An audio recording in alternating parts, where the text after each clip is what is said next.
Exercise వల్ల ఈ మధ్య కాలంలో కొంతమంది సెలబ్రిటీస్ డెత్స్ చూస్తున్నాను. ఇవి బేసిక్గా హార్ట్ రిలేటెడ్ ఇష్యూసే అయి ఉంటాయి అన్నమాట. సో ఎక్సర్సైజ్ ఎస్పెషల్లీ కొన్ని రకాల గుండె జబ్బులు మనకు తెలియకుండానే కొంతమందిలో ఉండటానికి అవకాశం ఉంది.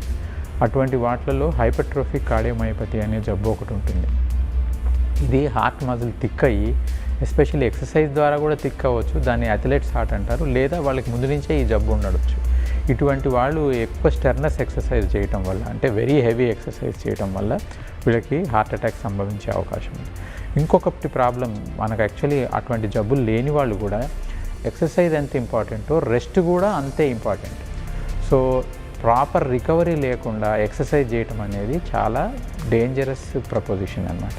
సో ప్రాపర్ రికవరీ రెస్ట్ లేకుండా వాళ్ళు ఎక్సర్సైజ్ కనుక చేస్తే వాళ్ళకి ప్రాబ్లం అయ్యేందుకు అవకాశం ఉంటుంది.